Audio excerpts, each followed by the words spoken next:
Welcome to the Deep Bass Podcast, where we take a hard look at the element that makes or breaks games, the music. I'm Peter Thomas, and I'm joined by my co-host, Cody Haltom. We are happy to have you along with us on our journey through Harvest Moon 64. How you doing, Cody? I'm doing well, man. How are you? I'm great, man. I'm incredibly excited to be talking about Harvest Moon 64. It's one of my favorite games in the series, and I'm even more excited about our guest. I'd like to welcome Anna Marie Privitere, co-owner of RP Gamer and the social media coordinator of several video game companies. Anna, we're so glad you could join us, and thanks for taking the time out to talk with us about this game. Wait. I thought this was the Deep Bass podcast. We're not talking about fishing? No fishing talks here. Well, actually, kind of, since Harvest Moon games typically do have fishing, so I guess we could make it about that. That's true. So I've known Anna for quite some time now. She's been super supportive of the things that I've done over the years, whether that was streaming or working alongside of her at the RP Gamer website. I was a guest on the RPG cast. Yeah, we've just known each other for quite some time now. Long-time listener, first-time guest. We actually met through my Twitch streams where she stopped by while I was playing Harvest Moon Tree of Tranquility, probably hearing more dares than she cares to count, I'm sure. But we've been friends really ever since. Yeah, I kind of stumbled into your Twitch stream and just kind of hung out. So talking about Harvest Moon 64 is a very emotional topic for me, and I won't get too much into that until we have our history section that we talk about. But I'm pretty sure this is the first Harvest Moon game for all of us, right? Correct. So this is kind of a different take for me because I can flat out tell you that Harvest Moon 64 does not have the best soundtrack, nor is it the best game in the series. But because of where this game showed up in my life, I have an incredibly emotional response and attachment to it. So while it may not be the best game in the world, it is riddled with its fair share of bugs and hacks that I'm sure we'll discuss along the way. It's still such a fantastic game, in my opinion. Well, and every time people say, stuff on social media that's like, oh, I remember when video games were complete and they didn't have day one patches. And I'm like, did you ever play Harvest Moon 64? Because that could have really done with a day one patch. We're talking about Cyberpunk 2077, right? Ouch, Cody with the big zing. We're not here to name and shame, but yes. All right, so without further ado, let's talk about the history of Harvest Moon 64.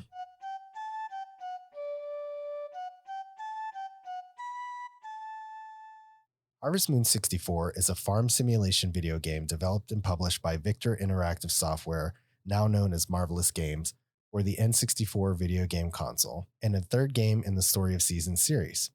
It was composed by Tsuyoshi Tanaka, who previously worked on Harvest Moon on Game Boy and Game Boy Color.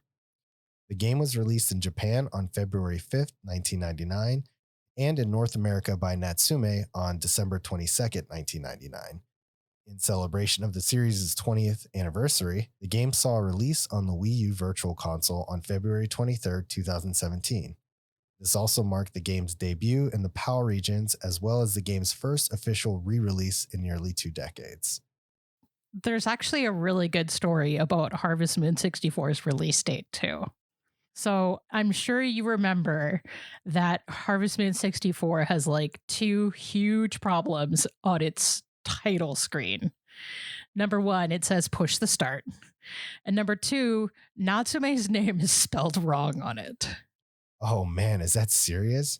I did know about Natsume's name being spelled wrong on the title, but I don't think I recalled the push the start button. I think it's because it's close enough to the original that my brain probably just fixed it on its own. You know, when you're looking at something that could be jumbled up or whatever, and your brain kind of pieces it all together. But I do wonder why they ended up choosing not to change the issues if they were known beforehand. So it turns out that at some point in development, both of those things got incorrectly changed. And no one noticed until the game was basically ready to be put out.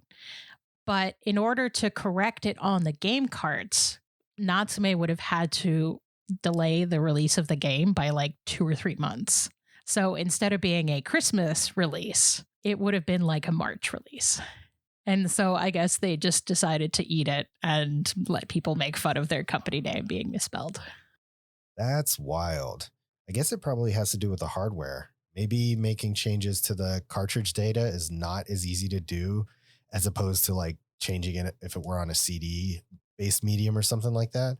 Or maybe it's just Nintendo's long list of policy crap that you have to jump through in order to make changes with their games. I mean, a little of column A and a little of column B would be my guess. I mean, Nintendo has always had a process called lot check, which is where games go for Nintendo to approve them. And Sony and Microsoft have a very similar process. It's just called a different name. And so that is where Nintendo or the other two certify that like all of the things that need to be uniformly done, like button prompts, are done correctly in game. It's why you have games that don't show up on a PlayStation store with Xbox graphics in them. Yes, or in Nintendo's case, ensuring that the church inside of Flowerbud Village has absolutely zero crosses present on or within the church. Also true. So one of the things that really struck me in the history of the game is the fact that this game never saw a PAL release, which I don't think I knew that, but they didn't get this game until the Wii Virtual Console service happened to pick up the game for that 2-decade anniversary or what have you.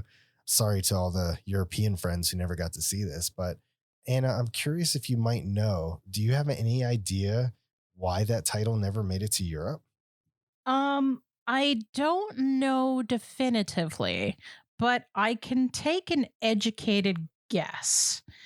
So many moons ago, when I first started writing an RP Gamer, which was a long time ago, Harvest Moon Game Boy Color 3 came out.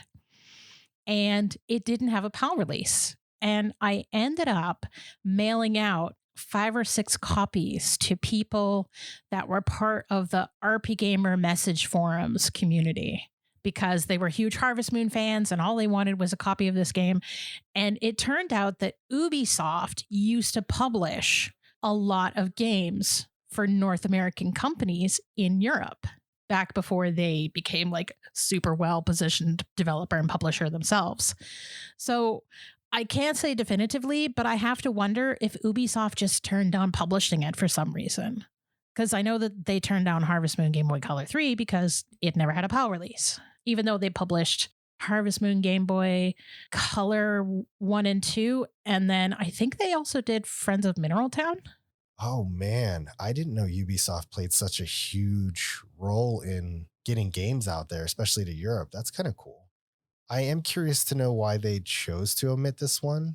Maybe they thought the games that did come out didn't do as well over there and expected this to do worse since it was on the N64. Or maybe the market over in Europe wasn't that strong on the N64. I'd have to look and see, do some research and see how things panned out for the Nintendo 64 over in Europe because I don't really know, but I'm sure that Ubisoft probably had a lot of reasons they thought were viable for not doing it. But either way, sorry again, Europe. All right, so let's talk about our history with the games. And Anna, I will start with you. Tell me a bit about your history with Harvest Moon 64. I want to hear a little bit about the first time you played it, your thoughts and feelings at the time, and so forth. Sure. I actually had flown out to Seattle in the mid 2000. So like, oh my gosh, 21 years ago. And I was going to visit my friend who was the owner of RP Gamer at the time. And he like pulled out his N64 and we played all sorts of games. And he said to me, "Hey, I have this Harvest Moon 64 game. I kind of like it, but I'm kind of burnt out on it. Like it gets really repetitive." But he sort of walked me through the start of it and sort of the premise of the game. And I got immediately addicted to it, to the point where when I flew home from that visit, he actually just gave me the game and said, "You can have it. You're obviously going to love it way more than I ever will." That's amazing. I can't believe he sent you home with the game, but kudos to that person for hooking you up. After knowing you for all of these years and knowing the kind of games you play, this really doesn't surprise me one bit. And I really love this story. Cody, what about you, man? Tell me a bit about your history with Harvest Moon 64. My buddy John owned it, and I remember going over to his house and seeing him playing it. I just thought it was the most boring looking game I had ever seen. Little did I know that in a couple of months I'd be asking to borrow it. I'm not sure why, just I think more big curiosity because he would go on and on about how great it was. So I ended up borrowing it and I started playing, and there's just something about these farming sims that is so addictive, and I don't know what it is. Like, it's a game to me that I look at and I'm like, this shouldn't be fun. Why is this so much fun? Why is this addicting and cathartic, to play? I have no idea what it is, but ever since I've just had a real appreciation for the Harvest Moon games. That's interesting that both of you guys got this game from friends, and that was kind of how you got into this series. For me, it was a lot more of it was an accident, actually. So I used to get some sort of gaming magazine, and I remember reading about a game called Body Harvest. And back then, games like that were not something that I was typically allowed to play because it's, shooting and more mature rated and so on and so forth. But me being a dumb kid, I was going to try and pull the wool over my parents' eyes and get it anyways. So I go to GameStop, trade in a bunch of games, get my credits and everything, and have enough to get one N64 game. So looking around and I see this game, it says Harvest Moon 64 on it. I'm like, oh, I remember a game in my magazine that I really wanted that had Harvest in the title. This one looks a little different than I remember, but let's get this game. So I bought it.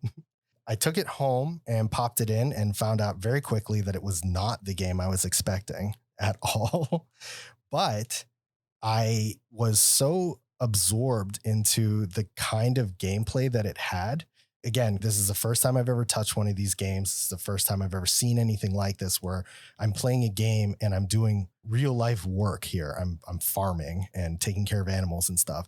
I sat down and I played it for 10 hours straight to the point where my mom was just furious that I didn't leave my console at all. She's like, you didn't eat, you didn't go outside, you didn't do anything. And that's ridiculous. You should get off those video games. They're rotting your brain.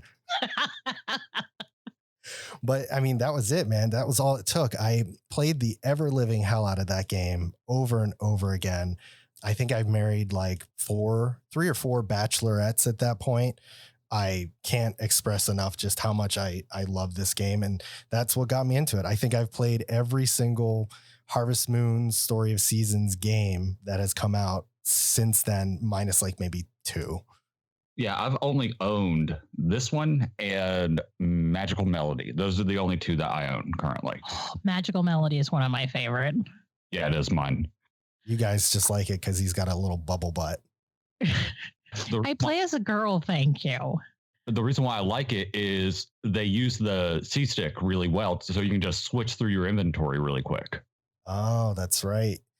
Magical Melody was, for the longest time, the game that I used to introduce everybody to Harvest Moon. And it was cool because traditionally there aren't that many non-violent games that have female protagonists. Even like a lot of the puzzle games, you're playing a dude. And so it was like, hey, you can play this game and you don't have to shoot anything and you can play as a girl. I remember just sitting down with my girlfriend and graph paper, and between the 2 of us figuring out what was like the best way to plant crops and where should we plant trees on the farm. I'm holding the case for it now, and it's the very first line on the back of the box: play as a girl or a boy. And also this had a 4-player co-op as well. Yeah, I think those were for the mini games that they had, if I'm not mistaken. That I don't remember. I don't remember either. Oh my gosh, both of you guys. No, I'm just kidding. I don't know. To me, all video games until I was like well into adulthood were games for boys. I don't know that I've ever made that connection. I know a lot of advertisement aimed it that way. Like, this is very much a boy toy to have as a video game console. But I think it's one of those things where I won't know because I've never been a woman. So I won't be able to tell you how that feels.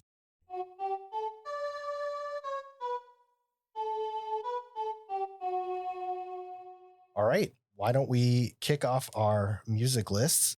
We'll go ahead and start with you, Anna Marie, and give us your number 5. Fifth on my list was what is kind of known as the good ending song. So both the good ending and the bad ending have distinct music to them, but they're both kind of reprisals of the main game's title song. And so the one for the good ending is like slow and happy and just like, almost like a lullaby. Like it's the thing that would put you to sleep at night. The bad ending is like very kind of depressing. So is Even though I like both, I like the good ending reprisal way more because it's happy.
Also, how disappointed everybody was that you failed on your farm.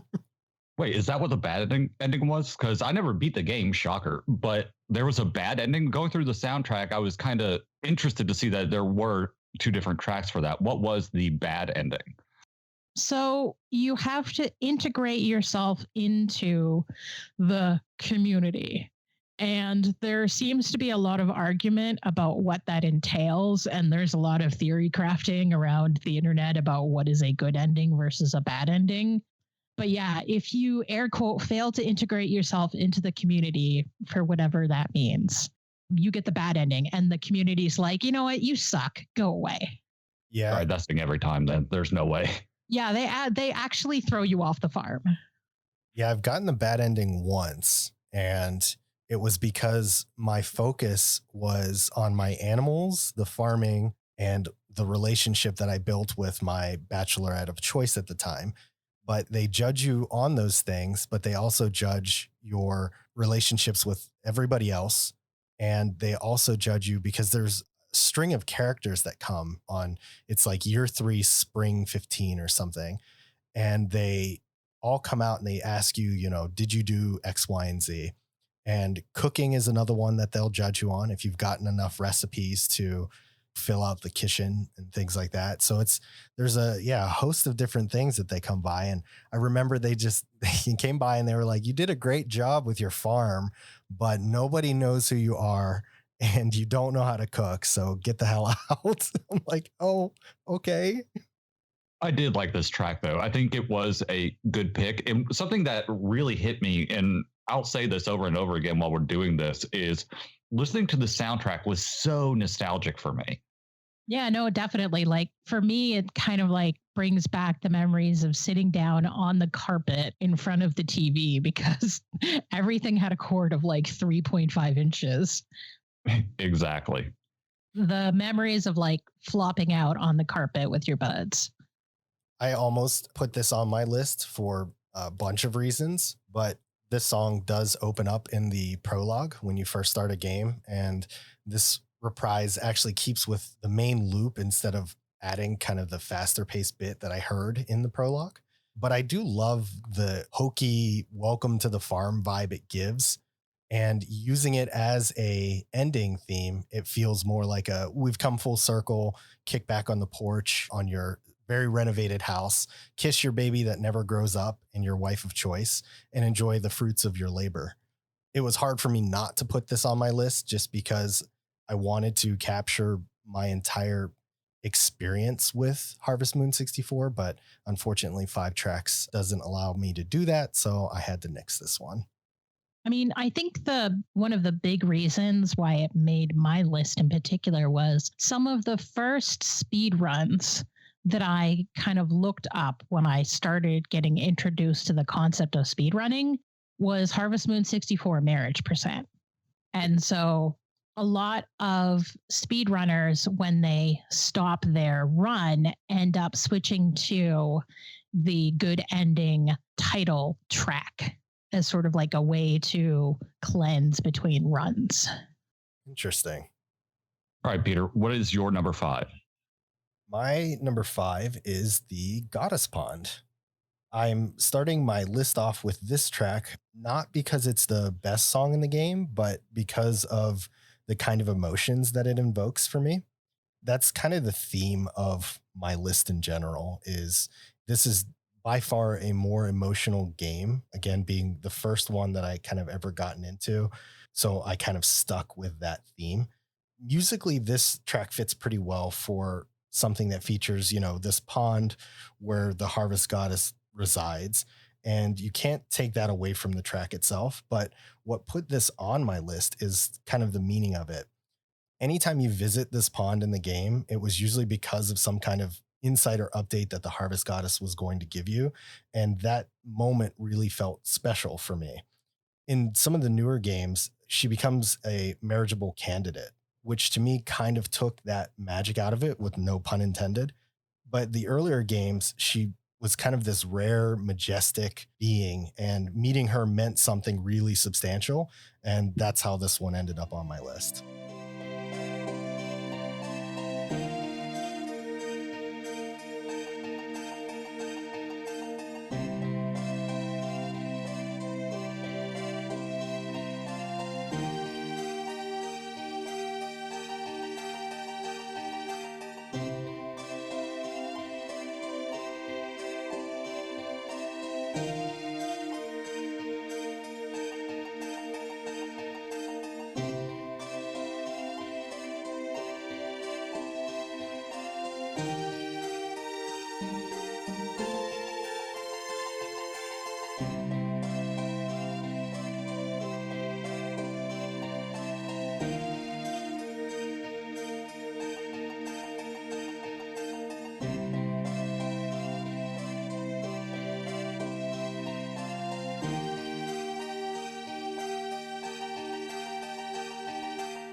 No pun intended, my ass. Okay. Between the three of us, I called it. I knew that one of us would end up picking this. I almost did. This track was good from the very start. It's real light and beautiful. As a standalone track, I wanted it a little bit more from it, but I couldn't tell you what it is or what I would have done to it to make it better. But yeah, I liked this track a whole lot. All right, Anna, what is your number 4? The title screen music. I think a lot about I love watching Harvest Moon speedruns, particularly of some of the older games. And so listening to the title screen music, one, is something you do a lot because you're waiting for the speedrunner to grab their drink and blow their nose or do whatever they need to do beforehand. But also, again, it's that crazy nostalgia of hey, my friend and I were sitting on the couch and this title screen music was playing. And he was telling me all about the ins and outs of the game. And there's girls that you can marry and you can get a dog. And you work really hard on your farm. And I'm like, this doesn't sound fun. Why are you saying I should play this?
This almost made my list. I do love the horns and the flute in this. The flute is also going to be a common thing because it's pretty prominent.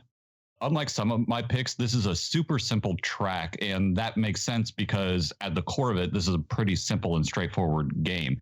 This is a solid pick to me. I can honestly just copy and paste what I said about your number 5, Anna, into this one, except for the fact that this feels a lot less slow paced and kind of adds a little bit of a jazz element with the flute that seems like it's almost scatting, and the upright bass that just goes along with this track so well. I have to shout out, though, the trumpet at the 1.5 minute mark, because I honestly had no idea it was there before I heard this track on its own. I feel like, again, this is a very old game, so I'm kind of reaching in my brain, but I feel like the main title would not stay on the screen that long before like a demo reel would play. Am I mistaken on that, or did I just never really wait that long? Gosh, I don't remember anymore. I don't either. I was thinking like, you can't blame me. It's a Harvest Moon game, so you want to jump in immediately, obviously. But yeah, I couldn't remember hearing that part in it. I was like, does a demo reel run before that piece gets there? I don't know. I don't know either. Because I mean, the guy that I watched play it, he did what we all did. We pushed the start. So we just all went straight into it. So I have no idea. No worries. We'll just go ahead and move on to your number 4. And I apologize. I know we skipped your number 5. I forgot to mention this, but it shows up later in our list. So we're going to hold you off on that one and jump right into your number 4. So tell me about it, Cody. Unknown Theme G. This is just one of the many tracks that will play as you go about your chores and errands. While it's a pretty basic track, there is just something about it that got stuck in my head. I know I love the bass that's in this because it's so prominent despite being so simple. It has an almost swing kind of sound to it, which I really like. I don't know, guys. It's really hard for me to pin this one down. When I think about this game, this is the song that comes to mind. And also, do we have any idea of what happened to Unknown Theme C because it's not listed on the soundtrack? I didn't notice that, actually. Yeah, I mean, if there's one thing that I've kind of learned after working in the video game industry for as long as I have is stuff gets made for games and not actually used in the game. So what's interesting about this track is, and Anna Marie, did you happen to listen to this by any chance? I don't think I did. The name isn't ringing any bells. Okay. The reason I ask is because it's exactly the same thing as your number 4. Oh, seriously? Swear to God. The only difference is that it sounds a bit more, and I put a question mark around this because I don't really know, but like full or put together more. It's almost like if the title screen tune that you put on, Anna, was a direct rip off the cart, this would be more like the CD version if it was a standalone track. That was like, oh, interesting. Yeah. So that was the best way I could put it together. But other than that, they're basically the same song. As I was going through the list and writing my notes for these, I was like, leave it to Cody to pick a track that I'm pretty sure was never included in the game. But then I heard it and I'm like, well, technically it was. There's, a handful from the link that I pulled that were all listed as unknown theme A through G and apparently missing C for some reason. We've seen that in the past where there's, especially with Zelda games, and when we're listening to those soundtracks, where there are a handful of picks of songs that just never made it.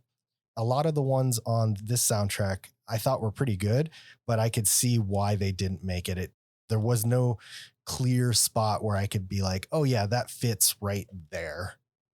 Yeah, the only reason I even realized where it was from was because I watched some guy play it on YouTube, and I was like, oh, it's the same song. Now, I had no idea that it was Anna Marie's number 4.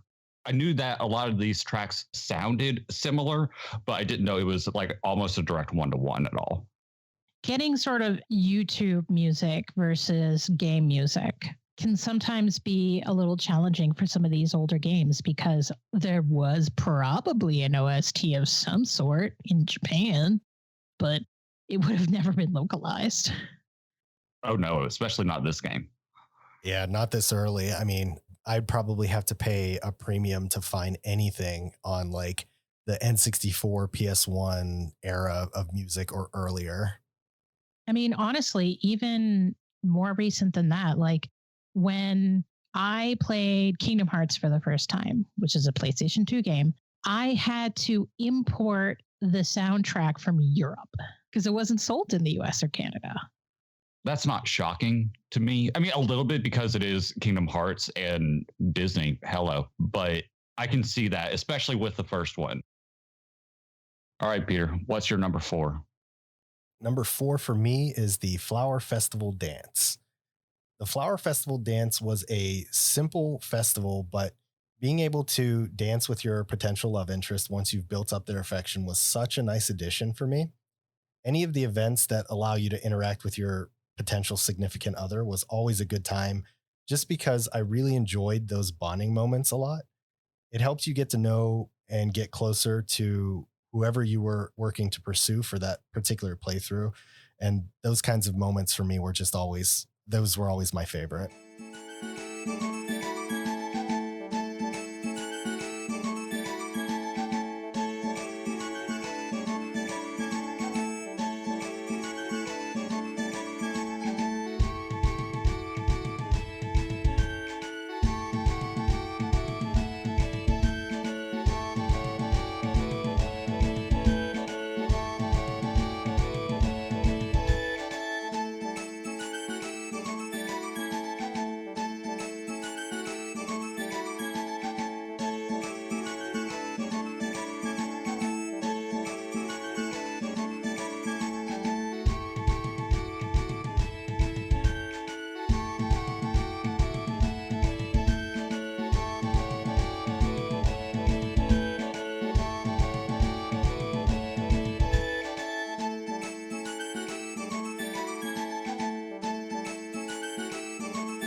I actually didn't hear this music until I was well into my 30s because traditionally when I played Harvest Moon 64, I wooed Karen.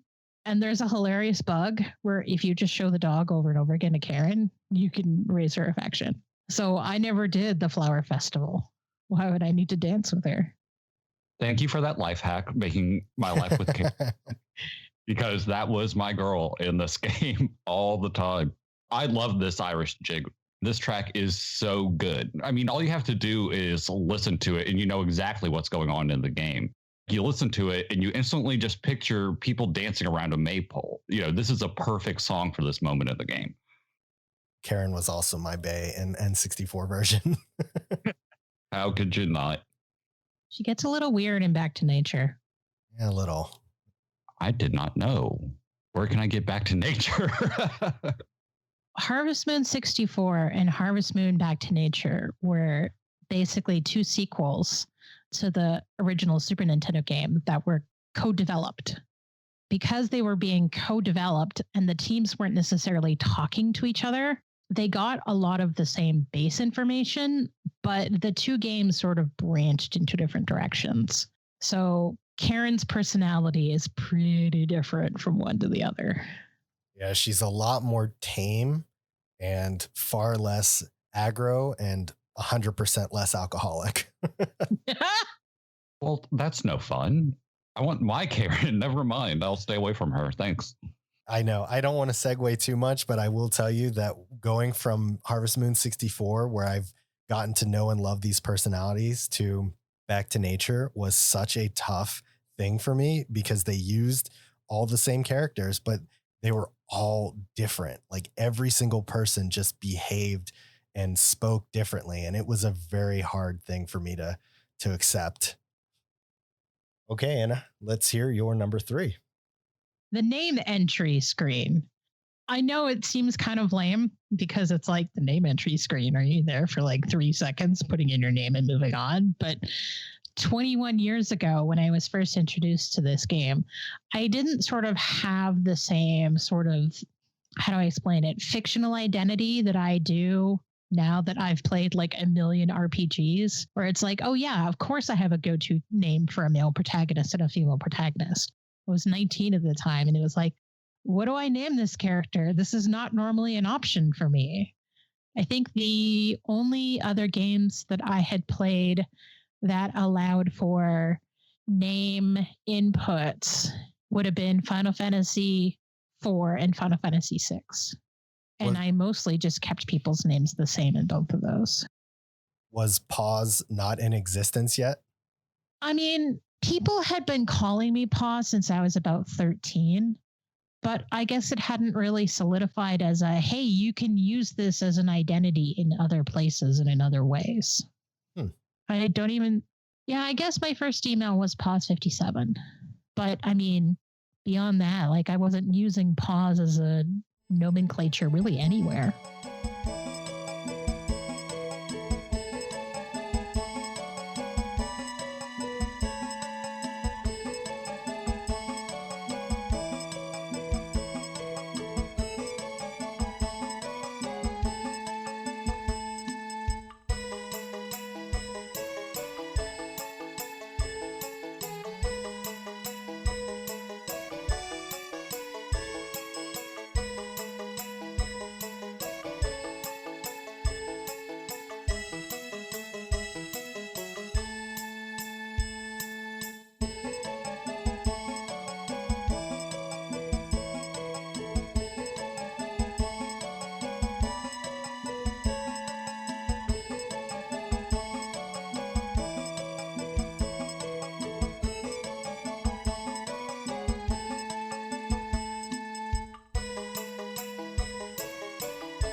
Yeah, I couldn't find this track to listen to it, so I don't remember it at all. And it's interesting, hearing your perspective on that, because Peter and I, we have no clue at all. Like in Harvest Moon Magical Melody, I chose to play as a girl. I preferred that. But yeah, I don't have any experience with that. This was another track that I almost put on my list. I'm just going to start referring to Anna Marie's song list as the Peters B-sides, because that's kind of what it's shaping up to be. But for as much as you hear this song, because it does play when you first are naming like your person and your farm.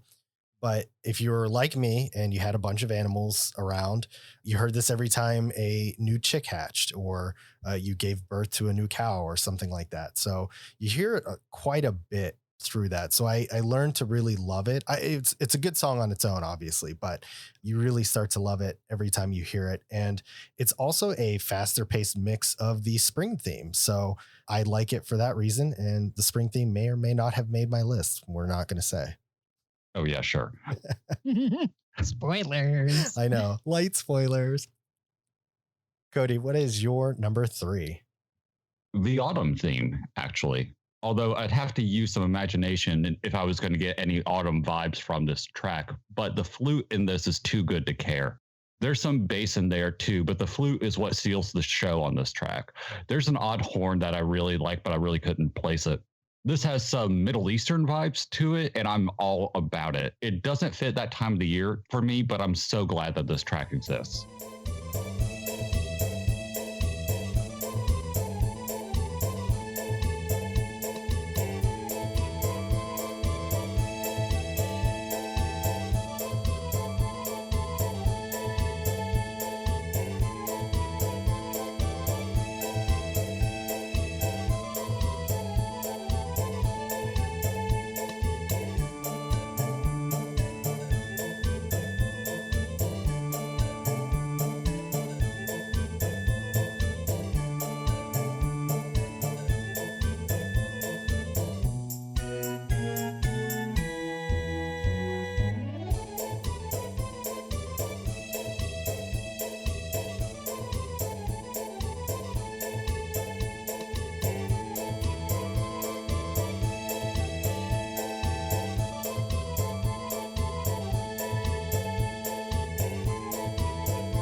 I felt a little differently, actually. With a lot of the autumn themes that are out there, this one isn't too bad, but I have a rough time with autumn. It's just not a good season for me musically. One of the things that I've always loved about Harvest Moon, Story of Seasons, and really any farm sim is the ability to capture a seasonal feeling with music. And for me, this kind of did fit autumn only because we used to have this thing when I lived up in Pittsburgh called the Renaissance Festival, which is exactly what it sounds like. Everybody dresses up in like medieval garb, eat giant turkey legs, and listen to kind of like old folky style music. This kind of gives me that vibe, mostly because of the tambourine. I think that actually adds quite a bit to the music. And I kind of enjoyed this, just kind of. All right, I'll take a win when I can get it. Damn it! All right, Peter. What is your number 3? Surprise to no one, my number 3 is the Flower Festival itself. Wait a minute. This feels like cheating. I know. I told you this was very thematic for me, and the Flower Festival and the dance were just such good festivals that I enjoyed, which is funny because we talked about Back to Nature, and there's so much more expanding on interactive festivals, things that you can actually participate in and do. Where in Harvest Moon 64, you really only participated in 2, which was the horse race and the dog thing. Was it frisbee throwing, I think? Maybe I'm thinking of Back to Nature as well. I don't know. Either way, continuation from my number 4. This song in general just feels really happy. In year 1, this reminds me of kind of like a celebration of new beginnings. You know, you have new friendships, new relationships, and a farming life that you weren't expecting to love, but end up growing very fond of. As the years progress and you get to year 2, 3, and so on, you're able to enjoy this moment with your significant other, and it becomes that much more rewarding. It's just a very warm and fuzzy feeling song for me. Just something that it's like a homey feeling for me.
Yeah, I knew you would pick this one.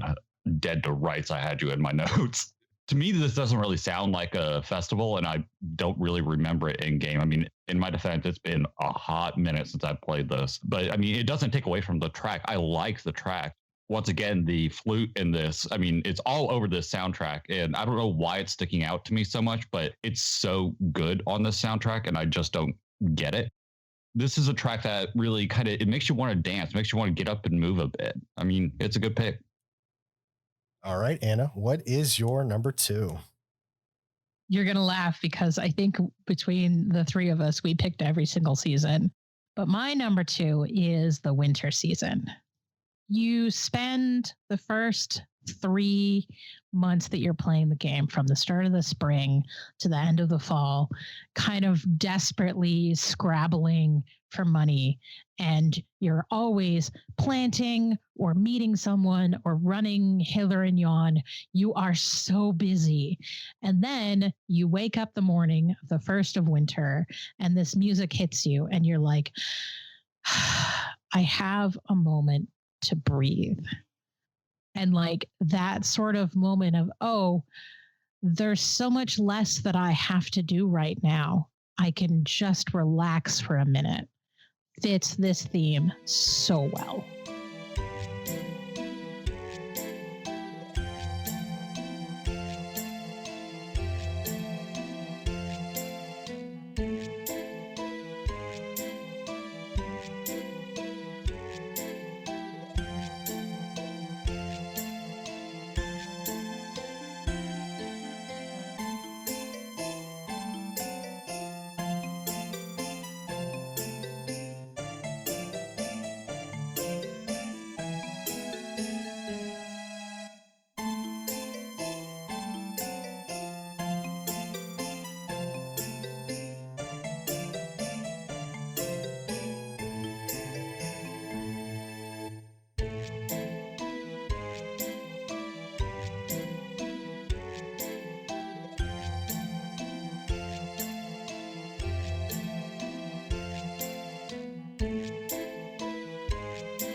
That's a good point that I didn't really take into context because I mean, you're right. Unless you have a greenhouse, you can't do your crops or anything. I'd forgotten all about that. You would have to result, in fishing or foraging, mining, and we all know how we feel about mines over here.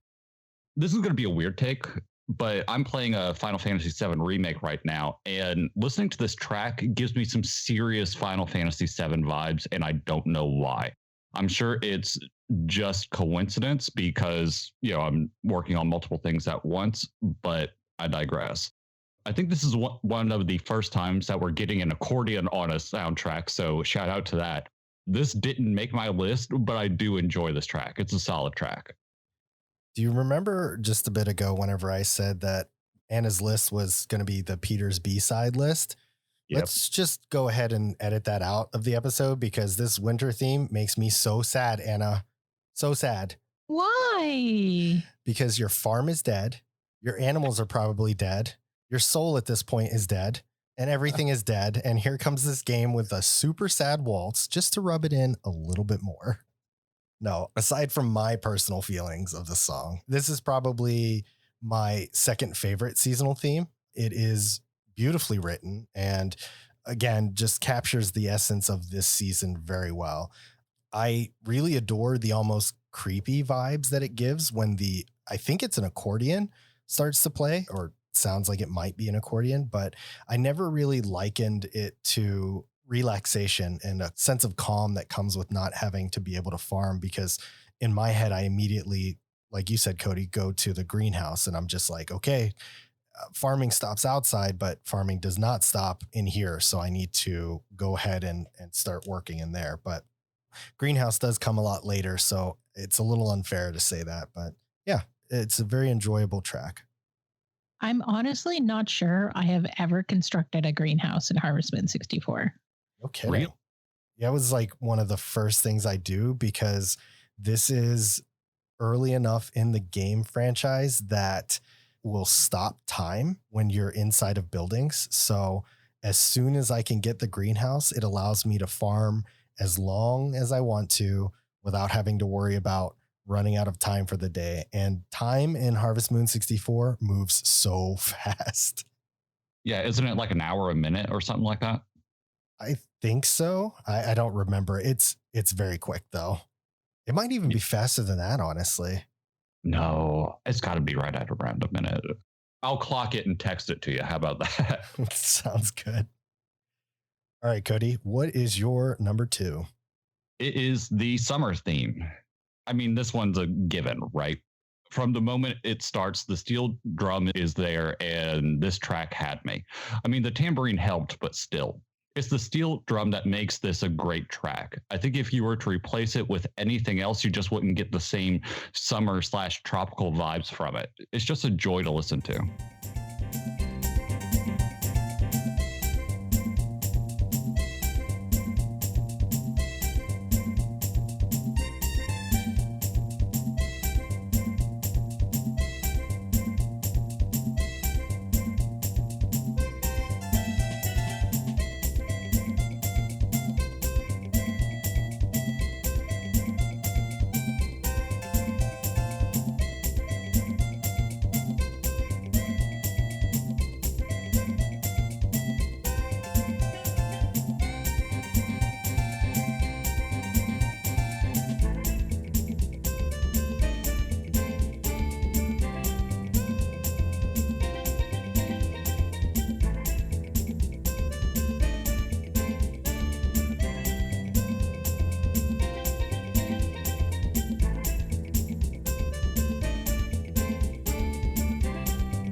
Congratulations, Cody. You picked my 2 least favorite seasonal songs back to back.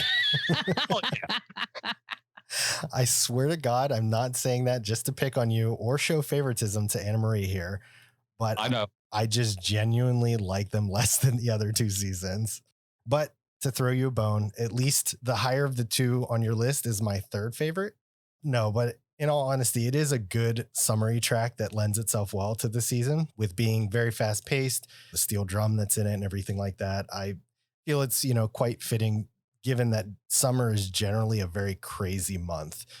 At this point, you've kind of got a knack for the game, and you've got your first sets of crops that will regrow with your tomatoes and corn.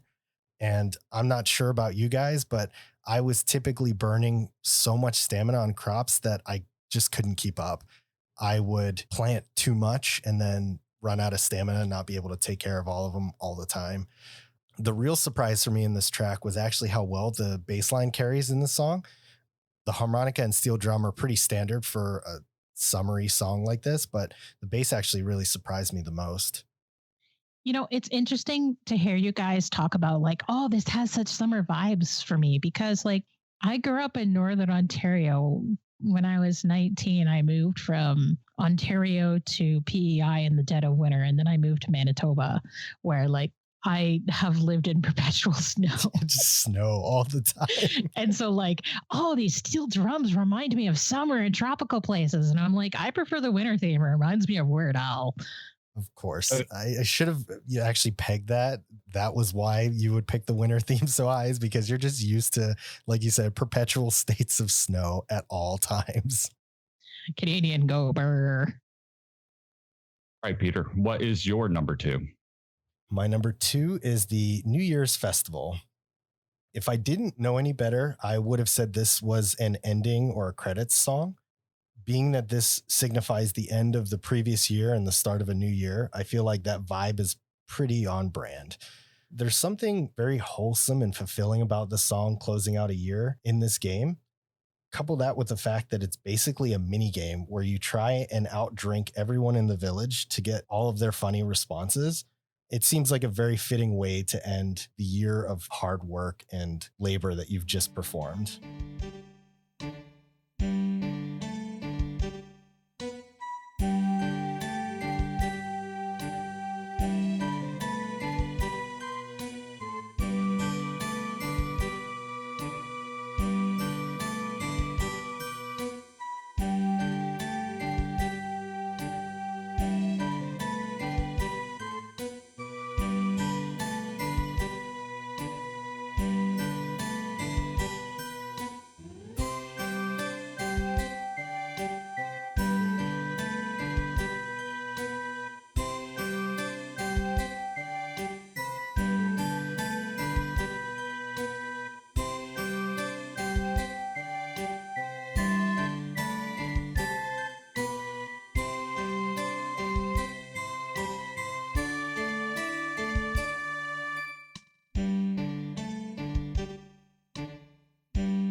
Ah, yes. Who can drink the most grape juice?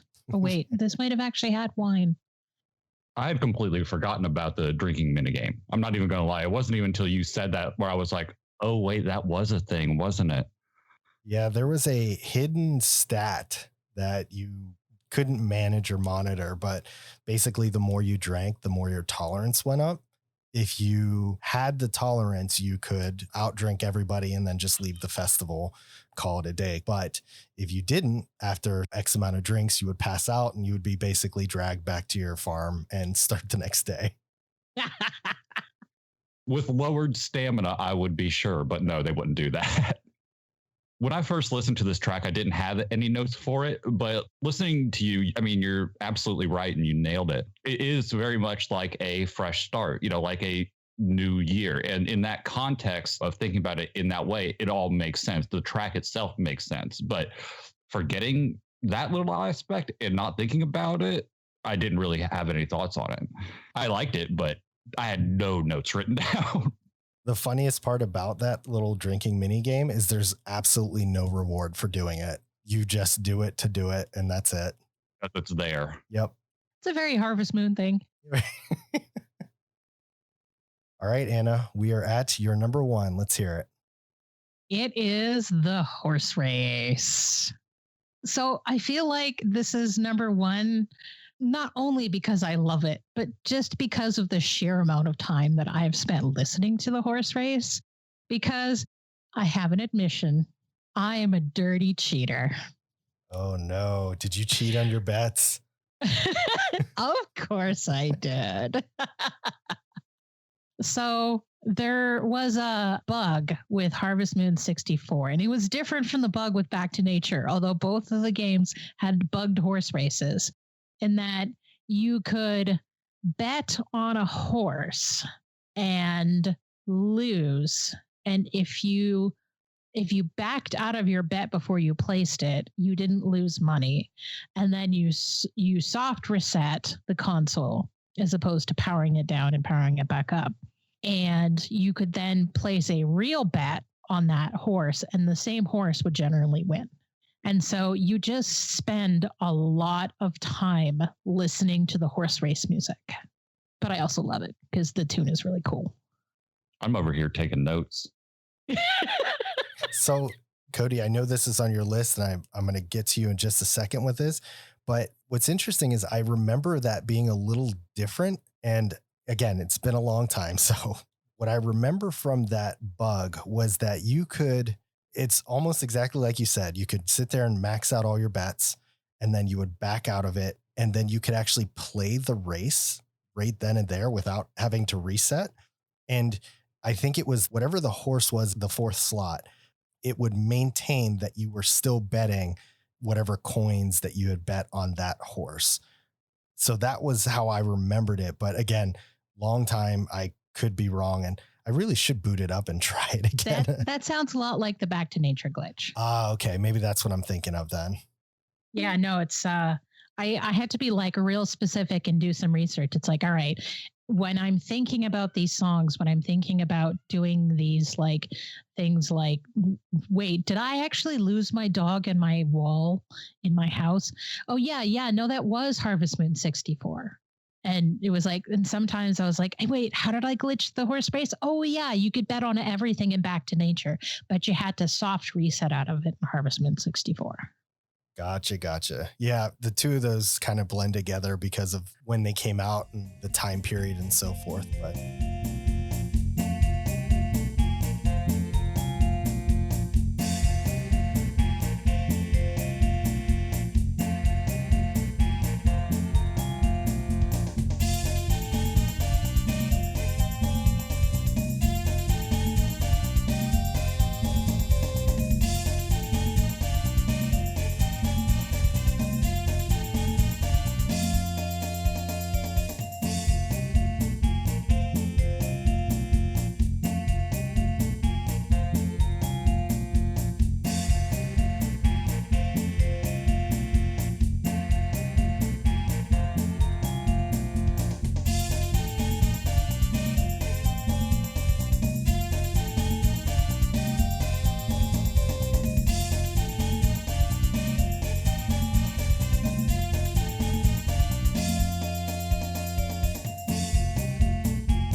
Cody, this was on your list as well, was it not?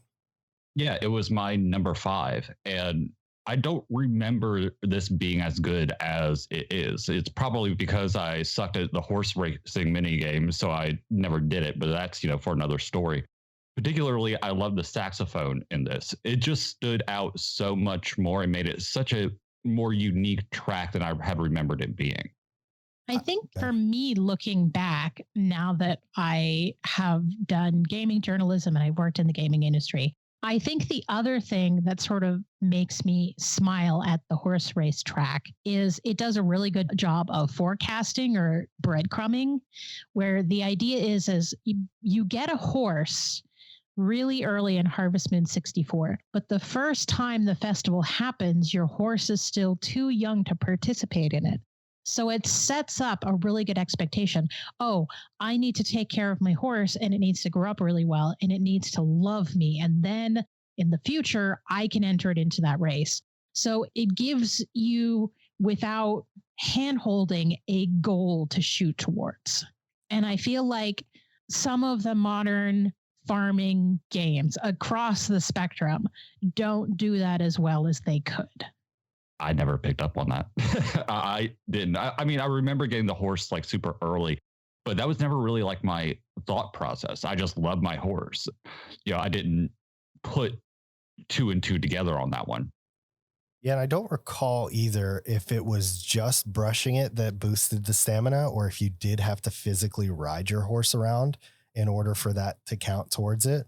But I do remember that being an aspect where you get your horse early and like you said, it's too young, doesn't have its saddlebags to be able to ride it. You are just a viewer the very first time you see the horse racing competition. Whenever I saw this on your guys' list, I will not lie. My immediate thought whenever I realized I had to listen to it again was, ugh. I mean, Really? You don't like the horse race theme? I don't hate it. That means he doesn't like it. Yeah, I think for me, again, I'm very emotional when I talk about this game. So I liken it too much to the memories of losing that race. Even after you go through, I don't know if I just did not brush and or ride my horse enough, but I feel like even the first time you get in, I've lost the first one every single time before I was actually able to do anything substantial with it. I was probably just a terrible horse owner and it's really just my fault, but it was my first Harvest Moon game, so don't judge me. Maybe not, because is the Chicken Festival Back to Nature or Harvest Moon 64? It's Back to Nature, right? Yes. It's basically programmed to have you lose the first one no matter what. So I don't feel as badly then. All right, Cody, what is your number one?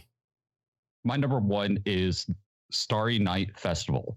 This track gets put on my list for one reason: the marimba.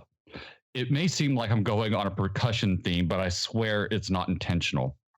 Whenever I hear this song, I can only focus on the marimba because it is so good. It's being used as a bass line in this track, which is unusual but welcome. I seriously have no idea what the lighter notes in this song sound like because this bass has been committed to memory. It's just so damn funky and good to me.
What's interesting is that you noted this song for the marimba, and my notes were actually talking about you having a theme with your list using tracks that had a tambourine in it.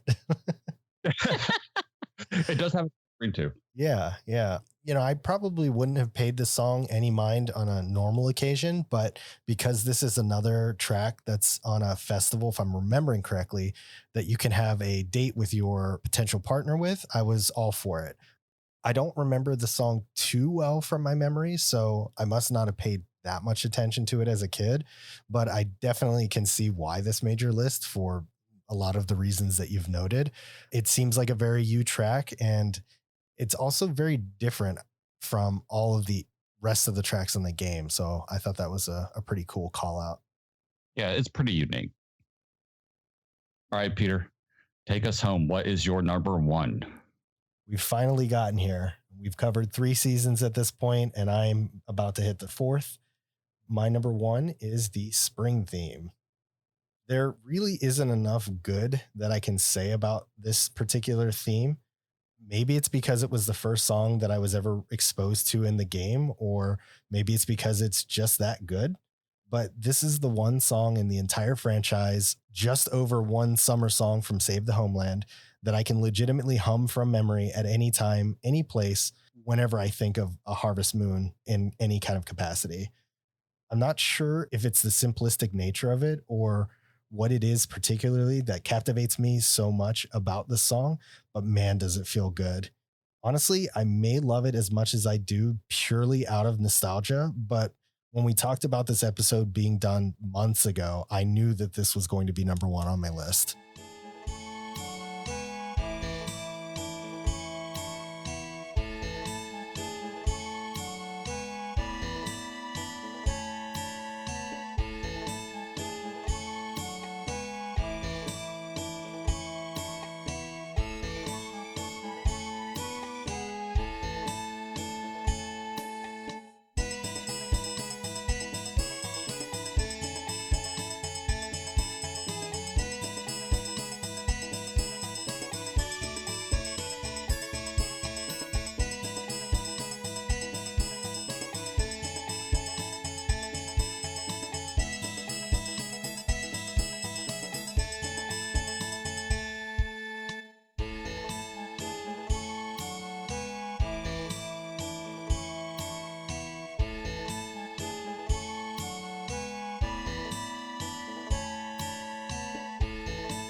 I actually think you talked about this song when we first started brainstorming the show on Telegram.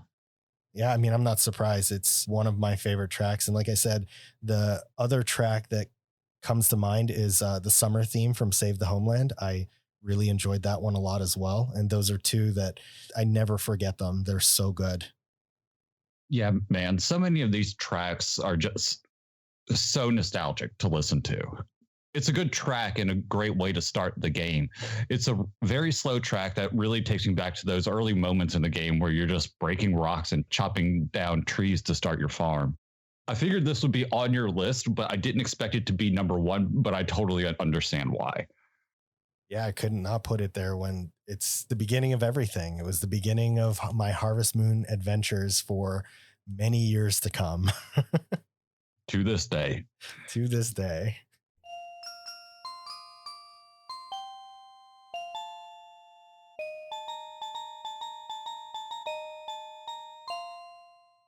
And we are through our lists. Yay. Thank you. I missed that. So I'm glad that we finally got to cover this episode.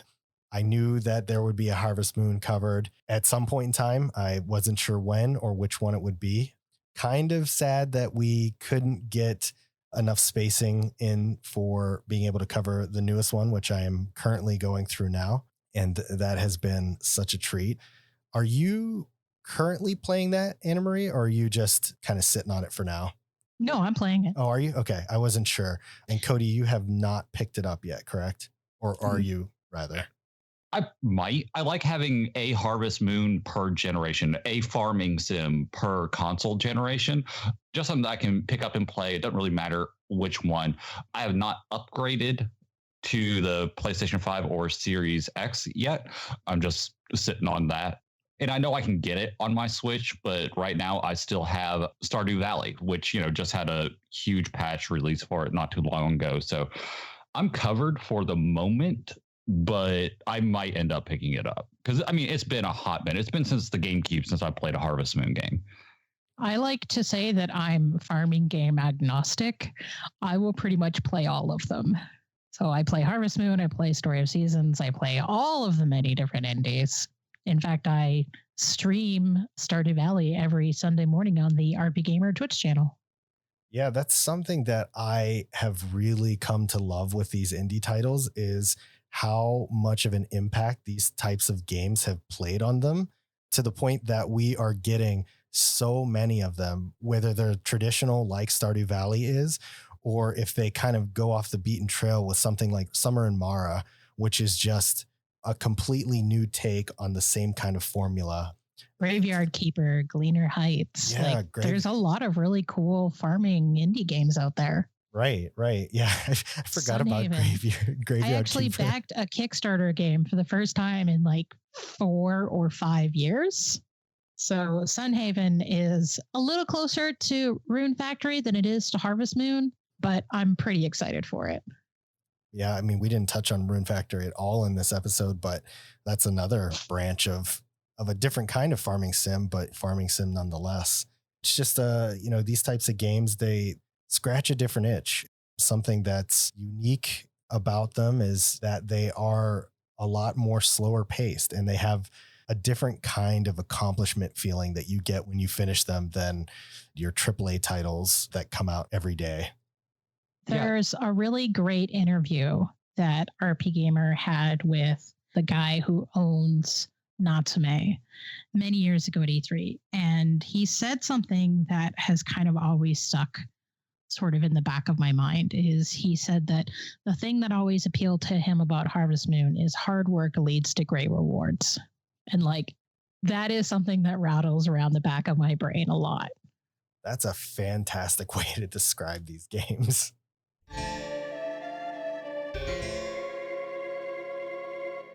We're going to get into our question of the episode, which none of us really have to answer since we kind of all did so earlier in the episode. But for those of you who are listening, our question to you guys is, what was the first Harvest Moon game that you started with?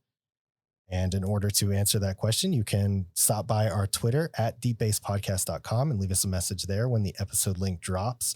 Or you can stop by our Discord at discord.deepbasepodcast.com.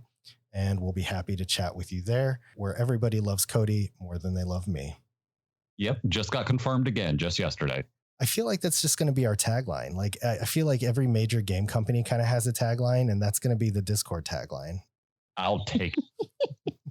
I don't know if you saw this, Anna, but I literally changed his name to the favorite of the podcast in Discord because I did see that. Yeah, just like I'm full of shame and heartache, and I can't wait to hear them rip me apart and love Cody more about this episode. Yep, you know what's going to happen too. I know. Anna Marie, it was a pleasure having you on the episode. Thank you so much for joining us. I can't thank you enough. I mean, it was wonderful. Thank you so much for having me. I've been looking forward to this for a long time. Yeah. And if people are looking for you, please tell them where they can find you to talk more Harvest Moon and other things. Yeah. So I own a website. It's rpgamer.com. So you can see my writing there. I do reviews. I do the weekly podcast there, RPG Cast, which streams on twitch.tv/rpgamer Saturday mornings at 9 a.m. Pacific, noon Eastern. I also personally stream weekday mornings starting at 9:30 a.m. Eastern. Otherwise, you can find me on Twitter. I am part of the RP Gamer Twitter list for staffers, or if you want to get brave and want to spell my name, my Twitter handle is AMPRIVITERE. That is far more qualifications than our beloved co-host, Cody. Cody, thank you so much for being on the podcast with me as well. I really appreciate it. I hate you too, buddy. And with that, guys, we are out of here. Thank you so much for listening. Thanks for hanging out with us. And we will see you in 2 weeks for the next episode. Take care. Bye. Bye-bye.